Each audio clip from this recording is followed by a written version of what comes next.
আলহামদুলিল্লাহি ওয়াকাফা ওয়াসালামুন আলা ইবাদিহিল্লাযীনা ইসতাফা আম্মা বা'দ। সুপ্রিয় দর্শক শ্রোতা, আসসালামু আলাইকুম রাহমাতুল্লাহি ওয়া বারাকাতুহু।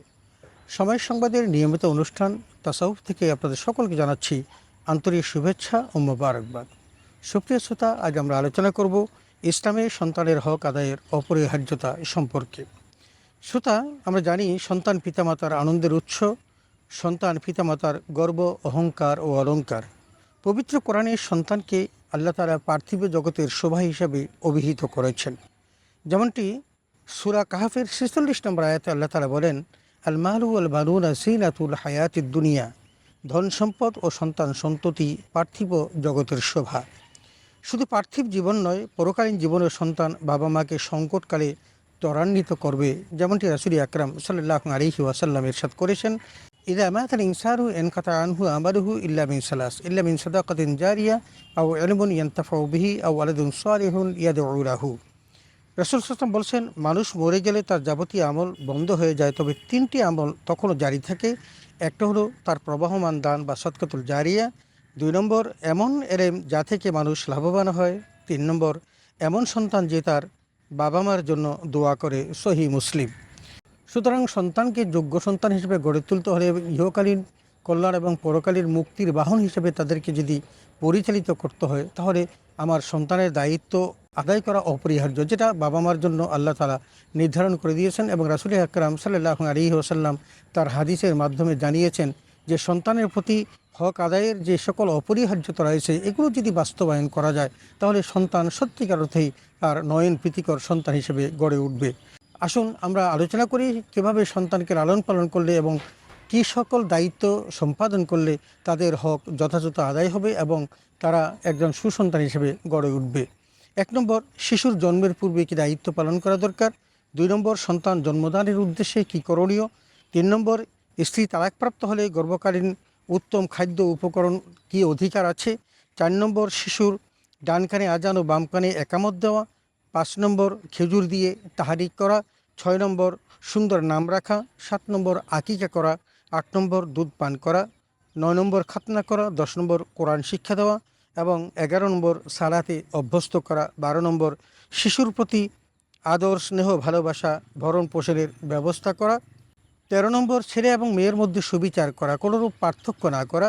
১৪ নম্বর, মিরাস সঠিকভাবে বন্টন করা।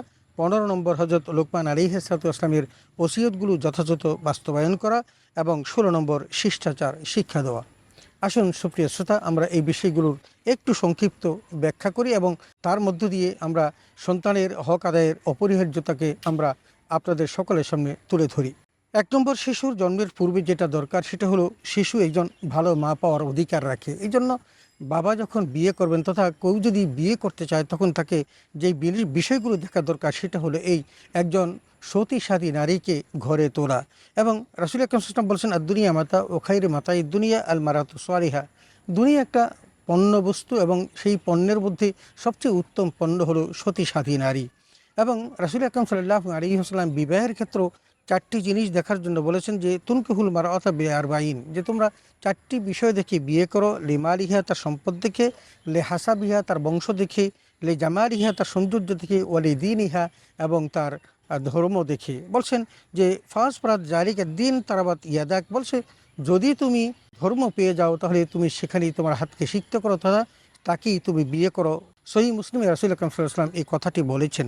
সুতরাং জন্মের পূর্বে তথা বিবাহের সময়ই তার অধিকার প্রতিষ্ঠিত হয়ে যায়।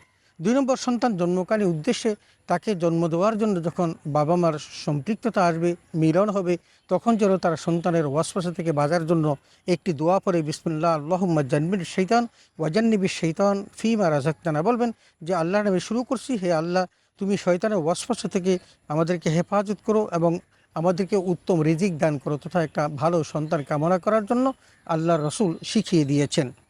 ৩ নম্বর, স্ত্রী তালাকপ্রাপ্ত হলে গর্ভকালীন উত্তম খাদ্য উপকরণ অধিকার দেওয়া। যদি তিনি তালাকপ্রাপ্ত হয়ে যান, কারণ তখনও কিন্তু তার সন্তানটি তার গর্ভে আছে, কিন্তু গর্ভে তার প্রসব হওয়ার আগ পর্যন্ত এই তালাকের ইদ্যত শেষ হবে না। এই কারণে সেই সময় কিন্তু ওই মাকে ভালো উত্তম খাবার দিতে হবে, যে কথাটি রাসূল আকরাম সাল্লাল্লাহু আলাইহি ওয়াসাল্লাম স্পষ্ট করে দিয়েছেন। শিশুর জন্মের পর যে অধিকার তোর মধ্যে 4 নম্বরটা হলো ডান কানে আজান ও বাম কানে একামত দেওয়া। ইন্না রাসূলুল্লাহ সাল্লাল্লাহু আলাইহি ওয়াসাল্লাম আযানা ফি উযনিল হাসান ইবনে আলী রাদিয়াল্লাহু তাআলা আনহু ইনদা ওয়ালাদাতিহি বলেছেন, রাসূল আকরাম সাল্লাল্লাহু আলাইহি ওয়াসাল্লাম যেভাবে হযরত হুসাইন রাদিয়াল্লাহু তাআলা আনহু জন্মগ্রহণ করার পর তার ডান কানে আজান বাম কানে একামত দিয়েছিলেন, তারই আদরে সন্তান জন্মগ্রহণ করার পর ডান কানে আজান এবং বাম কানে একামত দেওয়া। 5 নম্বর খেজুর দিয়ে তাহানিক করা। রাসূল আকরাম সাল্লাল্লাহু আলাইহি ওয়াসাল্লাম হযরত আবু মুসা আশআরীর সন্তানকে যখন তার কাছে নিয়েছিলেন তখন তিনি খেজুর চিবিয়ে তাকে তাহানিক করেছিলেন, এটাও একটি সুন্নত। 6 নম্বর সুন্দর নাম রাখা। রাসূল আকরাম সাল্লাল্লাহু আলাইহি ওয়াসাল্লাম বলছেন, হুকুল ওয়ালাদি আলাল ওয়ালিদাইহি আন ইউহসিনা ইসমাহু ওয়া ইউহসিনা আদাবাহু। বলছেন রাসূল সাল্লাল্লাহু আলাইহি ওয়াসাল্লাম বলেছেন যে তোমরা তোমাদের সন্তানের একটা উত্তম একটি নাম রাখো, কারণ কাল কিয়ামতের মাঠে কিন্তু তাকে তার নাম ধরেই ডাকা হবে এবং বাবার নাম ধরে ডাকা হবে। 7 নম্বর আকিকা করা। রাসূল আকরাম সাল্লাল্লাহু আলাইহি ওয়াসাল্লাম বলছেন, আল গুলাম ইয়াক্কু ইনদাল ইয়াউমিস সাবি ওয়া ইউসাম্মা ওয়া ইয়াহলিকা রাসাহু। রাসূল সাল্লাল্লাহু আলাইহি ওয়াসাল্লাম বলছেন যে তার 7ম দিনে তার জন্য আকিকা করো এবং তার একটি সুন্দর নাম রাখো এবং তার মাথা মুন্ডন করো। 8 নম্বর দুগ্ধ পান করা। রাসূল আকরাম সাল্লাল্লাহু আলাইহি ওয়াসাল্লাম যেমন গুরুত্ব দিয়েছেন এবং কোরআনে কারিমে আল্লাহ তাআলা বলেছেন, ওয়াল ওয়ালিদাতু ইরদি'না আওলাদাহুন্না হাওলাইনি কামিলাইন লিমান আরাদা আন ইউতিম্মা রাদা'a। আল্লাহ তাআলা পবিত্র কোরআনে বলেছেন যে মায়েরা তার সন্তানদেরকে 2 বছর পর্যন্ত দুগ্ধ পান করাবে যদি সে তার সেই মেয়াদ পূর্ণ করতে চায়।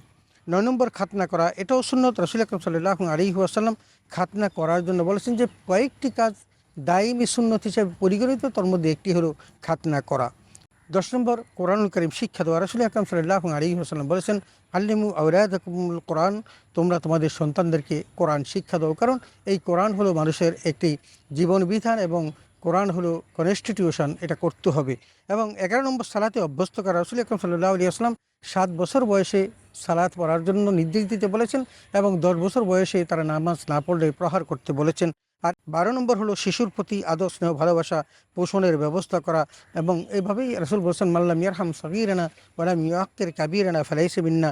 এখানে বলছেন যে কেউ যদি ছোটকে স্নেহ এবং বড়কে মান্য না করে সে আমার উম্মত নয়। 13 নম্বর ছেলে এবং মেয়ের মধ্যে সুবিচার করা, কোনোরূপ পার্থক্য না করা। এটা আনাস বিন মালিক রাদিয়াল্লাহু তাআলা আনহু বলেন যে কেউ যেন তার সন্তানদেরকে ছেলে এবং মেয়ের মধ্যে পার্থক্য না করে, ছেলের প্রতি একটু বেশি গুরুত্ব দেওয়া এবং মেয়েকে একবার উদাসীনভাবে ছেড়ে দেওয়া, এই কাজটি করা রাসূল আকরাম সাল্লাল্লাহু আলাইহি ওয়াসাল্লাম নিষেধ করে দিয়েছেন। 14 নম্বর মিরাস সঠিকভাবে বন্টন করা, তার মানে মৃত্যুর পর সন্তানের মধ্যে উত্তরাধিকার বন্টন করার সময় তারা যেন সঠিকভাবে বন্টন করে, যেমনটি আল্লাহ তাআলা বলেছেন, ইউসিকুমুল্লাহু ফি আওলাদিকুম লিয-যাকারি মিসলু হাজ্জিল উনসায়াইন। আল্লাহ তাআলা বলছেন যে তোমাদের জন্য ওসিয়ত হলো, বিধান হলো যে তোমরা তোমাদের সন্তানগুলোকে ছেলেকে যতটুকু দিবে মেয়েকে তার অর্ধেক, তথা মেয়েকে যা দিবে ছেলেকে তার দ্বিগুণ সম্পদ দিবে। এটা হলো মিরাসের ক্ষেত্রে এবং সেখানে যেন তাকে কোনো রকমের ঠকানো না হয়। 15 নম্বর হযরত লোকমানের ওসিয়ত। আমরা জানি হযরত লোকমান আলাইহিস সালাম তিনি তার সন্তানকে অনেকগুলো ওসিয়ত করেছিলেন যেগুলো সূরা লোকমানে আছে। আপনারা সেই সূরা লোকমানের সেই আয়াতগুলো দেখবেন এবং সেখানে যে সমস্ত ওসিয়ত করেছেন এগুলো আমাদের সন্তানগুলো যে আমরা যদি শিখাতে পারি তাহলে তারা ভালো সন্তান হিসেবে গড়ে উঠবে। 16 নম্বর শিষ্টাচার শিক্ষা দেওয়া। রাসূল আকরাম সাল্লাল্লাহু আলাইহি ওয়াসাল্লাম বলেছেন যে মা নাহারা ওয়ালিদুন ওয়ালাদাহু মিন নাহরিন আফদালু মিন আদাবিন হাসানিন। রাসূল সাল্লাল্লাহু আলাইহি ওয়াসাল্লাম বলেছেন যে পিতামাতার সন্তানকে ভালো আদব কায়দা ও স্বভাব চরিত্র শিক্ষাদান অপেক্ষা উত্তম কোনো দান দিতে পারে না। সুপ্রিয় দর্শক শ্রোতা, আমরা যদি আমাদের সন্তানগুলোর জন্য এই সকল দায়িত্বগুলো আমরা পালন করি তাহলে আমাদের সন্তান যেমনিভাবে সুসন্তান হিসেবে গড়ে উঠবে, ঠিক তেমনিভাবে আমাদের বৃদ্ধ বয়সেও সন্তানরা আমাদের দিকে তাকাবে, আমাদেরকে বৃদ্ধাশ্রমে রেখে আসবে না, তারা বাড়িতে রেখেই আমাদের লালন পালন করে আমাদের কাছ থেকে তারা সওয়াব হাসিল করবে, যেই সওয়াবের মধ্যে দিয়ে তারা জান্নাত লাভ করতে পারবে। আসুন আমাদের সন্তানদের প্রতি এই দায়িত্বগুলো আমরা যথাযথ পালন করি এবং সেগুলোকে আমরা বিধিবদ্ধ করে সন্তানকে আমাদের সঠিক শিক্ষাটা দান করি, তাহলেই আমাদের সন্তান সুসন্তান হিসেবে গড়ে উঠবে। আল্লাহ তাআলা আমাদের সকলের সন্তানগুলোকে সুসন্তান হিসেবে কবুল করুন, আমিন। ওয়া আখিরু দাওয়ানা আলহামদুলিল্লাহি রাব্বিল আলামিন। আসসালামু আলাইকুম ওয়া রাহমাতুল্লাহি ওয়া বারাকাতুহু।